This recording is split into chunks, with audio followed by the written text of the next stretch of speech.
Every month, we have Twila Brase, Citizens Council for Health Freedom, on the program, and Twila has done a wonderful job keeping us updated on what is happening, and we appreciate her opinion on these things as someone that is in the trenches around the country, trying to make sense of any of this or some of this, or if nothing else, giving us a perspective that we need. Twila, welcome. Oh, thank you so much for having me. Twila, I know you've been in the news lately in the sense of doing a number of interviews, as you always do. I've heard some of those and listened to some of those. You've done a great job in trying to educate the American people. So we're 2 weeks away, I guess, give or take, before we, get a decision from the Supreme Court. Soon after that, you'll be back on the program.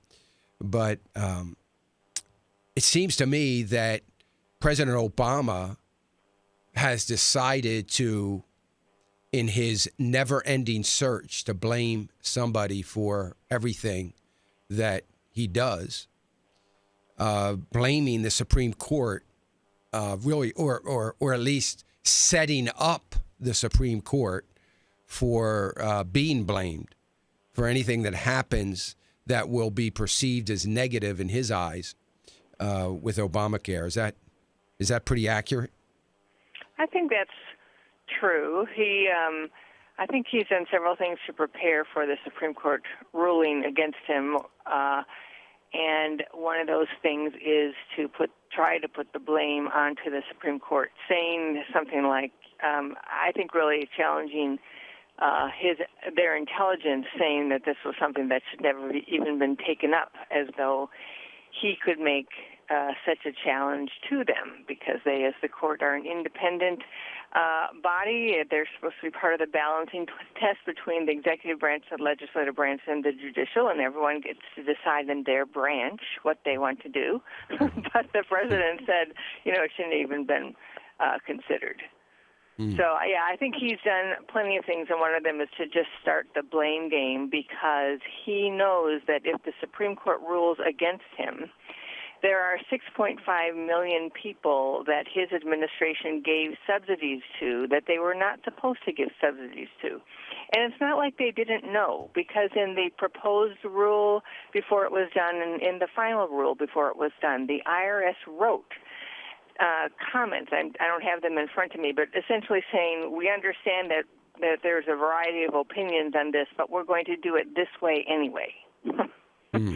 So it's not like they went into their in clueless and said, oh yeah, we're just issuing subsidies out of healthcare.gov, and we never gave it a thought that would be a problem. No, they gave it a lot of thought and decided that they were going to do it anyway, and now if 6.5 million people lose their subsidies, which of course are funded by taxpayers who not only pay taxes but have to pay the higher prices as a result of Obamacare. So if these 6.5 million people lose, he wants them to think that the problem is the Supreme Court or the Republicans, when really the problem is him and his administration, because they decided to wrongly give something in order, I believe, to drive policy and to drive to this point where it's difficult to take something away from someone. But they never should have had it in the first place. The law clearly says they shouldn't. And you do want a president who's going to follow the law. But he has, and so this would be good if the Supreme Court rules that he actually has to follow the law as written. Congressman Tom Price is putting forth or introducing an alternative to Obamacare, and I have not had a chance to go through it or spend any time on it, to be honest with you. But I hope you probably have. And, what are some of the highlights or the lowlights in this alternative? Is it truly an alternative? Is it just a bunch of talking points? What do you know about that? Well, I have not looked at his bill for a while. But what I do know about some of the Republican alternatives, there are better pieces and pieces that we don't like. So there's an alternative out now that people have been talking about that gives lets the people who have the subsidies have them for 2 more years. That's a really bad idea.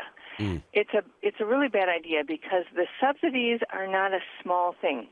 1, they're paid for by taxpayers. 2, they're an expansion of ObamaCare. The law doesn't allow these subsidies. So by giving them to 6.5 million people, there are 6.5 million people and that much more taxpayer money than is legally lawful. And the other thing, of course, is that if the Republicans choose to expand or extend the subsidies, then when they take them away, this will be even more embedded. And they surely will be blamed when that happens. Now the blame can readily and easily be placed on the president. If they decide to do this, they embed ObamaCare, they expand ObamaCare, and they make it so that the Republicans will get the blame when they're actually taken away. Wow. And that is a huge issue, and one of the biggest issues I have right now with the Republicans, in the sense that they've totally taken their eye off this target. They're moving on to other things, and they're going to put this. I wouldn't be surprised if they do extend those subsidies. I'd be shocked if they don't right now, as heading in, because they're going to be thinking about again, like you say, you're putting all these people on the street because we don't want to bring Medicaid back. That's worked fine for them, but it'll be interesting to see. But you know what? It's the president. It's the president who would have, quote, put all these people on the street, because it's the president and the Democrats in Congress that gave us ObamaCare, that made insurance unaffordable, that took all sorts of people who were insured and took their insurance away from them and then forced them onto the exchange, and then said, well, we'll give you subsidies to pay for it, and it may cost you even more than it did before, but at least there'll be subsidies to help, dampen the cost. It's really not the Republicans or the Supreme Court putting anyone out on the street. It is the Democrats in Congress who passed this, and the president who decided, who signed it, that would be putting somebody out on the streets.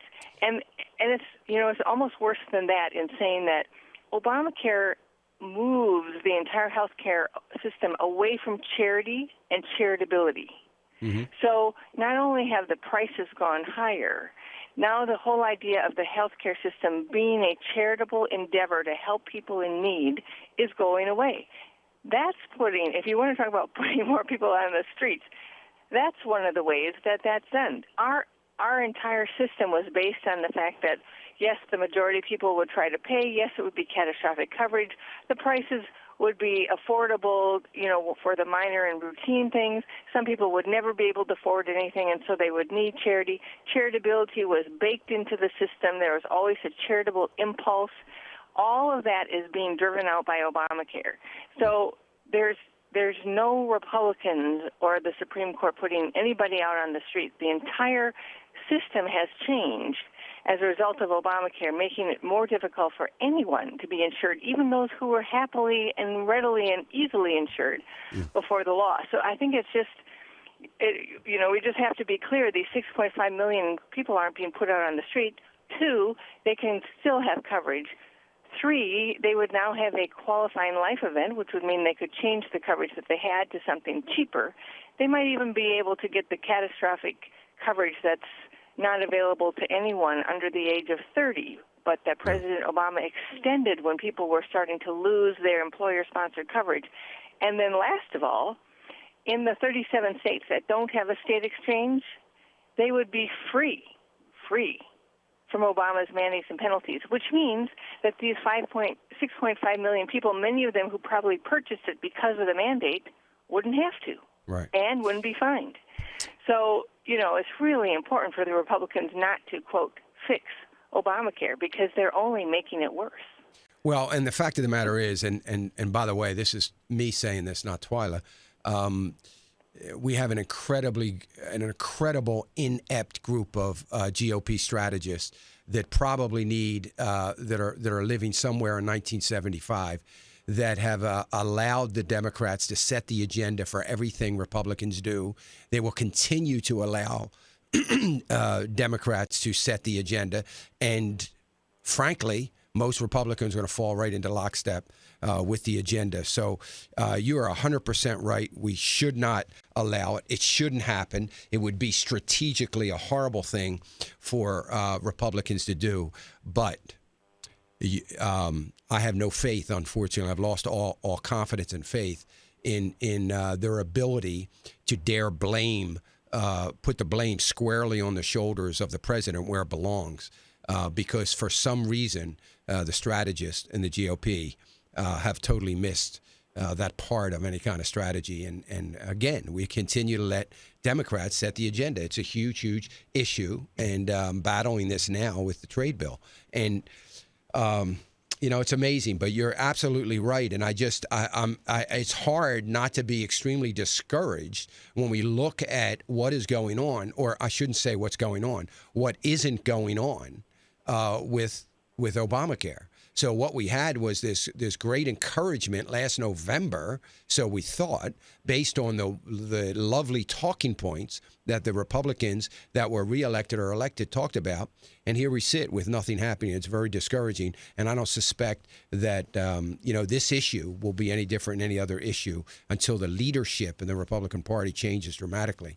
So but I anyway. do think they can be encouraged. So I think your listeners and other Americans who are friends and colleagues of your listeners, can contact them in advance of the ruling and say, don't fix it. And as a matter of fact, I just put out, I'm on Twitter, and so it's just my name. Mm-hmm. But I just put out a tweet about something that the Heritage Foundation wrote this morning called Don't Fix Obamacare. Yeah. That is really an amazing piece. And I think that every American, every citizen should read that and understand how important it is that Obamacare not be fixed. We put out in our e-news yesterday, my commentary said, will the Supreme Court free 37 states from Obamacare? This is people who care about freedom, because if you don't have your life, or you can't improve or expand or keep your life because you're facing a health care condition and they say you're not worth it, you don't have freedom. So it's really important that Congress hears from the American people now, before and immediately after the decision, because they can stand up, but they're such political creatures, right? We have to help them, I think, in that, to stand up. Well, you're being very kind by saying they're very just political creatures. But I would say... Well, not just political. They're not just political, but they are very political creatures. And I just... and I agree with you 100%. I mean, and I talk about it on a regular basis, that it is extremely important and very powerful when we call our representatives, their local offices in the national office, and we express our opinions, we write them emails, and we fax and write them letters. I mean, it's extremely important. It does matter in the way they vote and the way they do things. I just don't know that it's going to matter. I think we need to do it. There's no doubt about it. But it's very difficult when it seems like the royal elite of the party are not willing to care or listen to what the American people want. It's very, very frustrating by the American people. And I do believe we need to do it. I don't have a week that goes by. So far this week, it's been twice on two different topics that I've written my representatives. But I don't have a week that goes by that I don't do it myself and encourage others to do it. But boy, I'll tell you, when you look at the track record and the reliability of this Congress, and I say it, the most economically inept Congress we've ever had, for certain, and their inability to rationally think through some of these issues, both from an economic viewpoint and what is good for the American people, is just frustrating. It's just frustrating. My concern is that when people, if you're discouraged or if you think that they won't happen, and I understand your discouragement, but that just discourages people from actually connecting, because they think it won't work. Yeah, but I have sat in the offices of members of Congress, and I have asked their staffers things like, so how do you communicate this to your member? Right. What kind of phone calls are you getting? Would you write it down, pro and con? They're sitting there keeping tallies and keeping their members informed. And if the members, who are really, as I said, political creatures, start to realize that all of these calls are coming in, they will put pressure on the membership.